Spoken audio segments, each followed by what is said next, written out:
ফাজাআলান নাসু ইয়াতুফুনা বিহি ওয়া ইয়াজাবুনা লা, মানুষ এই ঘরটার চারপাশে ঘুরে আর আশ্চর্য হয়, এত সুন্দর একটা ঘর। তবে ঘরের কোনায় যখন একটা ইট না দেখে তখন আরো বেশি আশ্চর্য হয়ে বলে, আল্লাহ উদিআত হাদিহিল লাবিনা, এই ইটটা কেন লাগানো হলো না? আমাদের নবী বলেন, আদম থেকে ঈসা নবী পর্যন্ত নবুয়তের ঘর আল্লাহ সাজাইছেন, একটা ইটের জায়গা ফাঁকা, মানি হলো আনাল লাবিনা, আমি মুহাম্মদ হলাম সেই ইট। সাল্লাল্লাহু আলাইহি ওয়াসাল্লাম, আনা খাতামুন নবিয়্যিন লা নাবিয়্যা বাদি, আমি শেষ নবী, আমার পরে আর কোন নবী মাশাআল্লাহ, আমার পরে আর কোন নবী হবে না। আমার মাধ্যমে ওই ইটের জায়গা পূরণ করে আল্লাহ তাআলা নবুয়তের ঘরের সৌন্দর্যের সমাপ্ত আল্লাহ করে দিয়েছেন। তো এখন কথা হলো, আমাদের নবীর পরে যেহেতু আর কোন নবী হবে না, এখন নবীর এই তাবলীগের কাজ কারা করবে? সহিহ বুখারী 3461 নম্বর হাদিসে আল্লাহ নবী বলেন, বাল্লিগু আন্নী ওয়ালাউ আয়া, আমার পক্ষ থেকে একটা আয়াত যদি তোমরা জানো, অন্যের কাছে পৌঁছা দাও, প্রচার করে দাও, তাবলীগ করে দাও। পৌঁছা দাও, তাবলীগ করো, প্রচার করে দাও, নবীজি বলে দিলেন।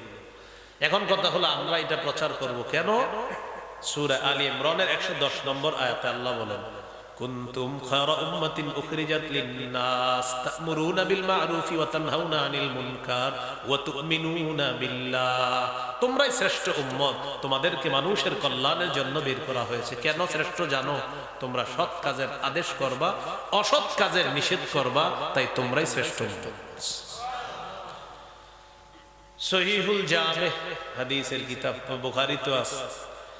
তাহলে আমাদের কাজ সৎ কাজের আদেশ করা, অসৎ কাজের নিষেধ করা। আমাদের সমাজে সৎ কাজের আদেশ ভালোই হয়, কিন্তু অসৎ কাজের নিষেধ হয় না। রমজান মাসে আমরা ওয়াজ করি, ভাই রোজা ভাঙবেন না, রোজা রাখেন, রোজা রাখেন, মাশাআল্লাহ ভালো কথা। কিন্তু যেই ব্যক্তিটা লাল কাপড় ঝুলায়া ঘন্টার পর ঘন্টা বিরিয়ানি বিক্রি করে, তাকে তো আমরা বাধা দেই না। এই রমজানও কিটা ঠিক থাকবো? হুজুর পুরা গঠন করবেন, টিম গঠন করবেন না, এই ফাজলামের সুযোগ নেই। ইস মুসলমান কান্ট্রিতে রমজান মাসে দিনের বেলা বিরিয়ানি বিক্রি করবে, এই জাতীয় আর সুযোগ দেওয়া হবে না। এই মাঠে ঠিক না বাইরেও ঠিক? আচ্ছা, তাহলে সৎ কাজের আদেশ রোজা রাখা, অসৎ কাজের নিষেধ রোজা রেখা। দিনের বেলা বিরিয়ানি বিক্রি করা যাবে না, এই যে লাল কাপড় লাগায়া রোজাদার তোমরা অন্যদেরকে খাওয়াবা, এটা হবে না। এই অসৎ কাজের নিষেধ করতে হবে। মানুষকে আমরা নামাজের কথা বলি, সৎ কাজের আদেশ করলাম, কিন্তু যারা ঘন্টার পর ঘন্টা দাঁড়িয়ে দাঁড়িয়ে প্রতি বলে প্রতি ওভারে জুয়া খেলতেছে, তাদেরকে কয়জনে বাধা দিচ্ছে? প্রতি ওভারে ওভারে বলে বলে এই ওভারে 10 হবে, এই ওভারে 15 হবে, আর জুয়া খেলতেছে। আপনাদের এদিকে না থাকলেও বাংলাদেশে আছে এই জুয়া খেলে। এই যে জুয়া খেলে, এটা নিষেধ করতে হবে। এই যে জুয়া খেলা, এটা আপনি নিষেধ করতে হবে। কেন? আল্লাহ তাআলা বলেন, ইন্নামাল খামরু ওয়াল মাইসিরু ওয়াল আনসাবু ওয়াল আজলাম রিজসুম মিন আমালিশ শাইতান। বলেন জুয়া, বলেন জুয়া নাপাক। আবার জুয়া নাপাক, সবাই জুয়া নাপাক। এখন যে নাপাক কাজটা করতেছে, তারা আমরা বলি ভাই নামাজে চলেন, ঠিক আছে, কিন্তু ভাই জুয়া খেলেন না, এটা কয়জনে কইছে? তাহলে অসৎ কাজের নিষেধ করতে হবে। قال رسول الله صلى الله عليه وسلم من رأى منكم منكرا فليغيره بيده فإن لم يستطع فبلسانه فإن لم يستطع فبقلبه وذلك أضعف الإيمان। তোমাদের মধ্যে কেউ যখন অপছন্দনীয় কাজ দেখবা, শরীয়ত বহির্ভূত কাজ দেখবা, হাত দিয়ে বাধা দিবা। যখন বাৎসরিক কোনো অনুষ্ঠান দেখবা, যে অনুষ্ঠানের মধ্যে শিরিক হয়, যদিও সেটা নারায়ণগঞ্জে হয়, চেষ্টা করবা হাত দিয়ে বাধা দিবা। কি হয়? শিরিক, বাৎসরিক। নারায়ণগঞ্জে যদিও হয় না, এমনি পৃথিবীতে হয় আর কি। বাৎসরিক কিছু শিরিক হয়। কি শিরিক? বাৎসরিক শিরিক। জি, আপনারা চুপ থাকেন না। বাংলাদেশে এটাও অবস্থানে মাশাআল্লাহ ভালো অবস্থান আছে নারায়ণগঞ্জ শিরিকের। আমরা কি মনে করছি আমি জানি না যে এই যে মাজার বেশি? ঘরে ঘরে ঝগড়া লাগে, আরেকটা মাজার, ঝগড়া লাগেই তো মাজার একটা হয়। এখানে কিসের? ওনার একটু মাটির সোয়াইন না বানাই লিছে, আমরা আল্লাহর ওলির বিরুদ্ধে না, আমরা কবরের বিরুদ্ধে না, আল্লাহর ওলির বিরুদ্ধে না, আমরা আল্লাহর ওলির কবরের বিরুদ্ধে না। কিন্তু আল্লাহর ওলির কবরকে কেন্দ্র করে শিরিক যদি হয়, বেদাত যদি হয়, গাজার আসর যদি হয়, গানজুট্টিরা যদি সেখানে আসর করে, সেখানে যদি মেলা বসানো হয়, সেই শিরিক, সেই গাজা, সেই মেলা, সেই গাঞ্জার আসরের বিরুদ্ধে আগেও ছিলাম, এখনো আছি, সব সময় থাকবো। আমরা আল্লাহর ওলির বিরুদ্ধে? আমরা কি কবরের বিরুদ্ধে? না। এখন লাল কাপড় পরে একদল মিছিল করলো, আল্লাহর ওলির দুশমনেরা হুঁশিয়ার সাবধান। মিছিলটা সুন্দর হলো না, বলা উচিত ছিল গাঞ্জাখোরদের দুশমনেরা হুঁশিয়ার সাবধান, যে শিরিকের দুশমনেরা হুঁশিয়ার সাবধান।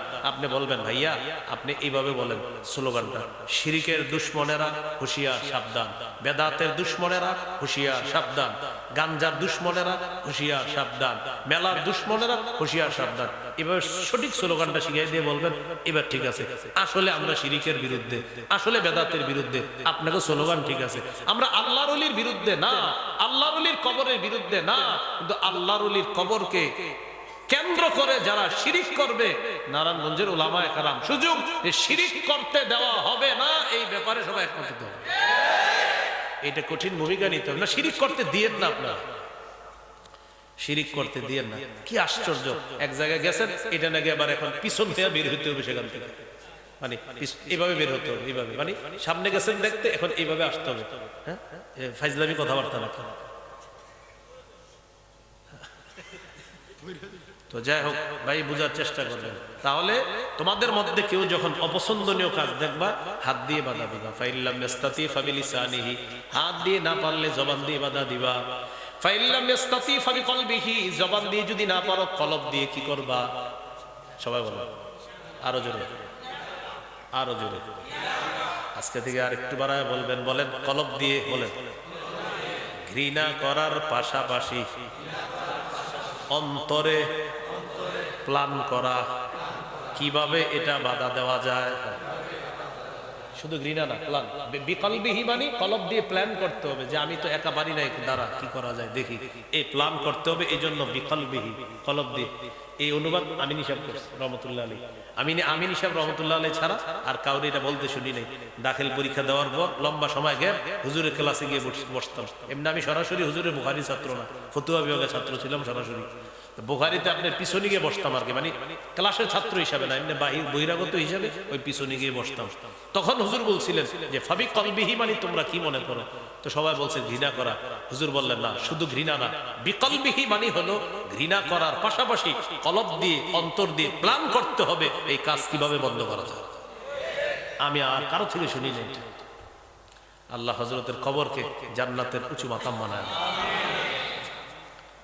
ওয়াযালিকা আদআফুল ঈমান, এটা হলো ঈমানের সবচেয়ে দুর্বলতম স্তর, অবস্থান। হ্যাঁ, তাহলে আমরা হাত দিয়ে বাধা দিব, জবান দিয়ে বাধা দিব, আর আমরা কলব দিয়ে বলি প্ল্যান করব।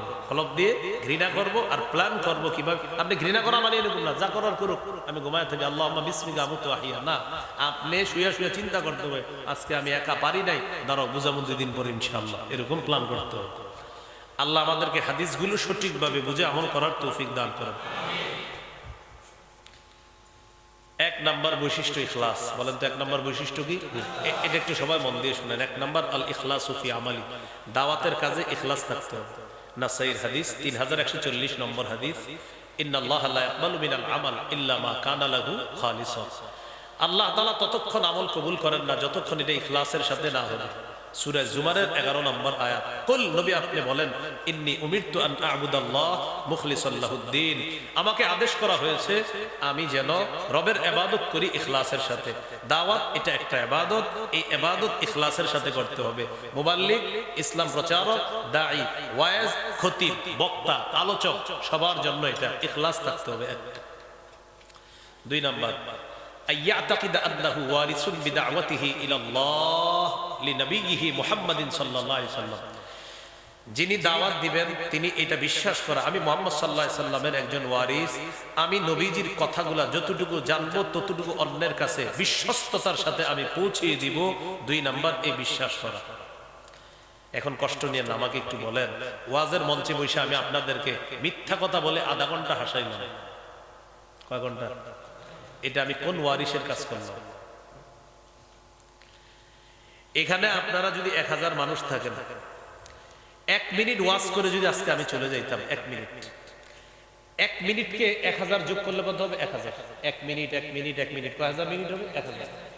আমি 1 মিনিট ওয়াজ করে চলে গেলে কিয়ামতের ময়দানে আল্লাহ আমাকে ধরবে, তুমি 1 মিনিট বয়ান করছো কিন্তু আমার বান্দা ছিল 1000। এখন 1 মিনিট করে তুমি বয়ান করছো মানে আমার 1000 বান্দাকে বয়ান করছো, তাদের 1000 মিনিটের হিসাব আমাকে দাও। বয়ান করছি 1 মিনিট, ওই যে আপনার এই প্রত্যেকের মিনিটের হিসাব আমি রবের কাছে দিতে হবে। তাহলে 1000-এ 10 মিনিট করেন, 10,000 মিনিটের হিসাব। এই জন্যই মাইকের সামনে যারা বসবো খুব সতর্ক। তিরমিজি 2616 নম্বর হাদিস, হাল ইয়াকুব্বুন নাস ফিন নারি আলা উজুহিহিম আও আলা মানাখিরিহিম ইল্লা হাসাইদু আলসিনাতিহিম। বেশিরভাগ মানুষ জিহ্বা, শুধু জিহ্বার অপরাধের কারণে মাথা নিচে পা উপরের দিকে দিয়ে তাকে জাহান্নামে নিক্ষেপ করা হবে, শুধু জিহ্বার অপরাধে। তিরমিজি 2406 নম্বর হাদিস, উকবা ইবনে আমির নবীজি প্রশ্ন করলেন, হুজুর মুক্তির উপায় কি? নবী বললেন মুক্তির উপায় 3টা। 1 নাম্বার আমসিক আলাইকা লিসানাক, জিহ্বা নিয়ন্ত্রণ করবা।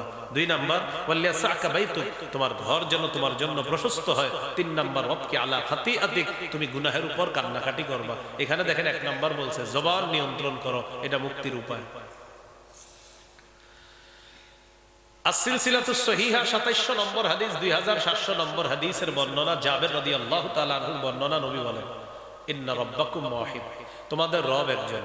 ওয়া ইন্না আবাকুম ওয়াহিদ, তোমাদের পিতা একজন, মূল পিতা মানে আদম নবী। আলা লা ফাদ্দালি আরাবিয়্যিন আলা আজামিয়্যিন ওয়ালা লি আজামিয়্যিন আলা আরাবিয়্যিন ওয়ালা লি আহমারা আলা আসওয়াদা ওয়ালা লি আসওয়াদা আলা আহমারা ইল্লা বিত্তাকওয়া। শোনো, তোমাদের মধ্যে আরবের উপর অনারবের শ্রেষ্ঠত্ব নাই, অনারবের উপর আরবের শ্রেষ্ঠত্ব নাই, সাদা মানুষের উপর কালো, কালো মানুষের উপর সাদা মানুষের শ্রেষ্ঠত্ব নাই। তাকওয়া যার বেশি হবে সে আল্লাহর কাছে শ্রেষ্ঠ হবে। শেষে নবী বলেন হাল বাল্লাগতু, ও আমার উম্মত আমি কি পৌঁছায় দিছি? আমার তাবলীগ, আমি তাবলীগ করেছি? সবাই বললেন জি করেছেন। নবী বললেন ফাল্লিবাল্লিগিশ শাহিদুল গায়বা, উপস্থিত যারা আছো অনুপস্থিতদের কাছে প্রচার করবা, পৌঁছিয়ে দিবা। মুবাল্লিগ হওয়ার দায়িত্বটা নবী সকলকে দিয়ে দিলেন, তাবলীগের দায়িত্ব সকলকে দিয়ে দিলেন। তাহলে আমি যে তাবলীগের কাজটা করব, আমার মনে রাখতে হবে আমি একজন নবীর ওয়ারিস হিসাবে এই কাজ করব। আমি রাসূল সাল্লাল্লাহু আলাইহি সাল্লামের এই আমানত অন্যের কাছে পৌঁছাবো। তো বলেন এই আমানত পৌঁছাইতে গিয়ে রাতের বেলা মানুষ হত্যা করা, এটা কোন আমানত? কষ্ট নিয়ে আপনারা একবার করলেন হত্যা 18তে, আবার হত্যা করলেন, মানুষ হত্যা, এটা কোন আমানত? বলেন কোন আমানত? এটা কে শিখাইল? কেউ কষ্ট নেন না, এটা কে শিখাইল এই কাজ? এই আগ্রাসী ভূমিকা আপনি নেওয়াটা। রাসূলুল্লাহ সাল্লাল্লাহু আলাইহি সাল্লাম দায়িত্ব দিয়ে দিয়েছেন 2 নাম্বার। 3 নাম্বার আইয়াকুনা সাবিতান, মজবুত ভাবে দাওয়াত দেওয়া, অবিচল ভাবে দাওয়াত দেওয়া। সূরা আনকাবুতের 14 নম্বর আয়াতে আল্লাহ বলেন ওয়ালাকাদ আরসালনা নূহান ইলা কওমিহি ফালাবিথা ফীহিম আলফা সানাতিন ইল্লা 50 আমা। আমি নূহ নবীকে তার জাতির মাঝে প্রেরণ করেছি, তিনি 950 বছর দাওয়াত দিয়েছেন, তারা খালি পালাইছে। দাওয়াত দিয়েছেন, তারা পালিয়েছে, তিনি মজবুত ভাবে দাওয়াত দিয়েছেন। তাহলে আমার কাজ দাওয়াত দেওয়া, প্রচার করা। গ্রহণ করবে কিনা আল্লাহ জানেন, না করুক, আমার কাজ প্রচার করা। সাবিত, অটল ভাবে। সহিহ বুখারীর বর্ণনা 240 নম্বর হাদিস, নবীজি কাবা চত্বরে নামাজ পড়তেছে, ওই পাশে কাফেররা বসা, আবু জাহেল, উতবা, সাইবা টাইবারা বসা। হঠাৎ বলতেছে আইয়ুকুম ইয়াজিউ বিজাজুরি আলি ফুলান, তোমাদের মধ্যে কে পারবা ইয়াজিউ বিসালা জাজুরি আলি ফুলান, অমুক এলাকা যাইবা, যাওয়ার পর ওটের নারী বুড়ি গোবরগুলো আনবা, আনার পর ফায়াদউহু আলা যহরি মুহাম্মাদিন ইদা সাজাদা, মুহাম্মদ যখন সিজদায় যাবে তখন তার কাঁধের উপর রাইখা দিবা। ভাই ওই দূরের আওয়াজ লাগবে না বেশি, অনেক রাত হয়ে গেছিল, দূরের আওয়াজটা একটু কমাই দেন, দূরের, ওনারা বুঝলেই হবে শুধু। তো দেখেন নবীজি সাল্লাল্লাহু আলাইহি সাল্লাম নামাজ পড়তেছে, আবু জাহেল বলল কে পারবা, অমুক এলাকায় যাবা, ওটা নারী বুড়ি পায়খানা আনবা, আনার পর মুহাম্মদের কাঁধের উপরে রেখে দিবা যখন সে সিজদায় যায়। ওকবা নামে এক পাপিষ্ট দাঁড়ায় বললো আমি পারবো। সে গেল, ওটের নারী বুড়ি পায়খানা আনছে, আনার পর নবীজি সিজদায় গেছে, নবীজির কাঁধের উপরে সত্যি সত্যি ওটের নারী বুড়ি পায়খানা রেখে দিচ্ছে। নবীজি উঠতে পারতেছেন না। আব্দুল্লাহ ইবনে মাসউদ রাদিয়াল্লাহু তাআলা আনহু বলেন, ফাজালু ইয়াদহাকুনা ইউহিলু বা'দুহুম আলা বা'দিন। একবার কল্পনা করেন, কাফেররা পাশে বৈশা হাসতে হাসতে একজন আরেকজনের উপর পড়ে যায়। দেখো মুহাম্মদ রে কেমন দেখা যায়, হাসতেছে। ফাতেমা রাদিয়াল্লাহু তাআলা আনহা আসলেন, আসার পর এই গোবর, এই নারী বুড়ি পায়খানাগুলা নবীর কাঁধের উপর থেকে সরাইলেন। আল্লাহ নবী এরপরেও দাওয়াতের কাজ অব্যাহত রাখছেন, প্রচারের কাজ থেকে আল্লাহ নবী পিছপা নাই। ৩ নাম্বার মুবাল্লিগের গুণাবলী হলো ইয়াকুনা সাবিতা, মজবুত ভাবে দাওয়াতের কাজ করা। ৪ নাম্বার বলেন কথার কষ্ট, বলেন কর্মের কষ্ট সহ্য করতে হবে। কিসের কষ্ট? কথার কষ্ট, কর্মের কষ্ট। যেমন আমাদের দেশে তাবলীগের কাজ মাশাআল্লাহ যারা করতেছে, তারা কথার কষ্ট প্রতি বছর সহ্য করে। আমাদের দেশে একদল ভাই বলে টঙ্গীর ময়দানে যাওয়া, এটার অনেক কিছু বলে, তো এটা কথার আঘাত, এটা সহ্য করতে হবে। যদিও এরা ইনশাল্লাহ সামনে বসে বলতে পারবে না, এমনি বলে, বুঝেন নাই? সামনে বসে না ইনশাল্লাহ, দলিলের সামনে আপনার ইনশাল্লাহ খালি দোয়া করবেন, কখনো আসলে দলিলের সামনে টিকবেই না। কি হবে না? হ্যাঁ, আপনারা অনেক অনুসারী থাকতে পারেন, ওই জাতীয় লোকদের নিয়ে আসবেন, এরকম এই মঞ্চে ওইখানে দাঁড় করায় দিবেন, আমাদের পক্ষের একজন দাঁড়াবে, দলিলের সামনে টিকবে না। বললাম তো, তাবলীগের এই কাজকে আপনি এদিক সেদিক বললেন না, না দলিল দিয়ে পারবেন না, সত্যি বলছি ইনশাল্লাহ পারবেন না, পারবেন না। বৃষ্টির মতো দলিল হবে ইনশাল্লাহ, বৃষ্টি একের পর এক দলিল চলতেই থাকবে, আপনি হয়রান হয়ে যাবেন লিখতে লিখতে ইনশাল্লাহ বিজনিল্লাহ। শুধু শুধু এটারে প্রশ্নবিদ্ধ করবেন না। আমার লম্বা বয়ান আছে দেখবেন এই বিষয়ে। যখন আমাদের দেশে একজন এটাকে ভয়ঙ্কর একটা কথা বলছিল, তখন একটা বয়ান দিয়েছিলাম, লম্বা আলোচনা। তো সে আলোচনার বিপরীতে কিছু বলতে পারে না, এমনি বলবে হ্যাঁ গোমরা, হ্যাঁ মিষ্টি মিষ্টি কথার সাথে মধুর সাথে বিষ মিশায় আমারে বলে, কিন্তু দলিলের সামনে জবাব দিতে পারে না। আল্লাহ আমাদেরকে বোঝার তৌফিক দান করেন। আমাদের নামাজের ভুল প্রমাণ করার চেষ্টা করা হয়েছিল না, অনেক চেষ্টা করে। যখন দলিলের বন্যা বয়ে গেল, তখন লাগলো আমার পিছে, দলিল পিছে আর লাগে না, এখন আমার পিছে, আমার পিছে লেগে লাভ নাই। দলিল দলিল কোরআন সুন্নাহ, বাস কোরআন সুন্নাহ নিয়ে আসে, এটা ইনশাআল্লাহ। তো বলছিলাম হানাফি ফিক যারা অনুসরণ করেন, এটা আপনারা কখনো মনে এটা আনবেন না হানাফি ফিক অনুসরণ করেন মানে আপনি সঠিকভাবে আছেন। বরং যারা মাযহাব মানতেছেন তারা নিশ্চিন্তে সঠিক বিষয়ের উপর আসেন, নিশ্চিন্তে যে আপনাদের কোনো টেনশন নাই, এই টেনশন মুক্ত একটা জীবন আছেন আপনারা। আল্লাহ বুঝার তৌফিক দান করেন। তো কথার কষ্ট সহ্য করতে হবে, কর্মের কষ্ট সহ্য করতে হবে। সূরা আনআমের 34 নম্বর আয়াতে আল্লাহ বলেন, ওয়ালাকাদ কুযযিবাত রুসুলুম মিন ক্বাবলিকা ফাসাবারু আলা মা কুযযিবু ওয়া উযু হাত্তা আতাহুম নাসরুনা।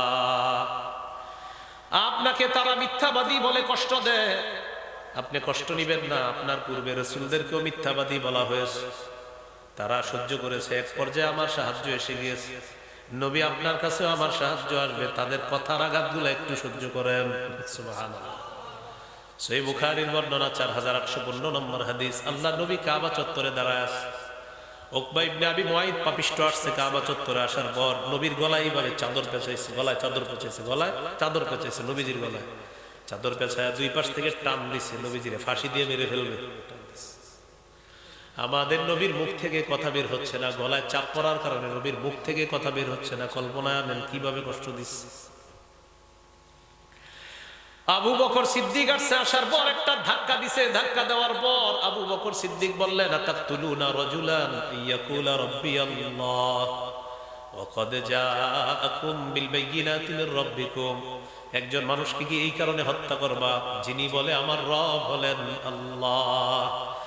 এই ব্যাপারে তোমাদের কাছে তিনি প্রমাণ উপস্থাপন করে শুধুমাত্র রব আল্লাহ এটা বলার কারণে একটা মানুষকে তোমরা হত্যা করবা, এটা হলো কর্মের আঘাত, কর্মের আঘাত। ফাঁসি দিয়ে মেরে ফেলবে নবীজি।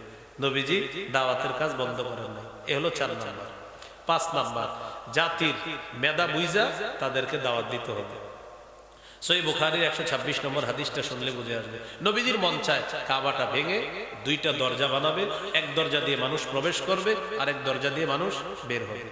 আম্মা জান আয়েশা সিদ্দিকা রাদিয়াল্লাহু তাআলা আনহাকে বললেন, লাউলা কওমুকি হাদিসুন আহদুহুম লানাকাতুল কাবাতা ওয়া জাআলতু লাহা বাবাইনি বাবুন ইয়াদখুলুনা ফীহি ওয়া বাবুন ইয়াখরুজুনা মিন।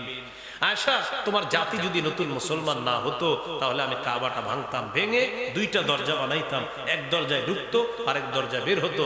বানাই না কেন জানো? কারণ তোমার জাতি নতুন মুসলমান, তারা বলবে এটা কোনো কথা, কাবা ভাঙছে। তাদের আকলের কারণে আমি একটা কাজ করার মন চাওয়া সত্ত্বেও আমি করতেছি না, শুধু তাদের আকলের দিকে তাকায়। এটাকে বলে কৌশল। জাতির মেধা বুঝা কাজ করা, এগুলো 5 নম্বর। 6 নম্বর, আইয়াকুনা আলিমান বিশরিয়াতিল্লাতী ইয়াদউ ইলাইহা। আপনি দাওয়াত দিবেন যে ব্যাপারে, এই ব্যাপারে আপনার সঠিক জ্ঞান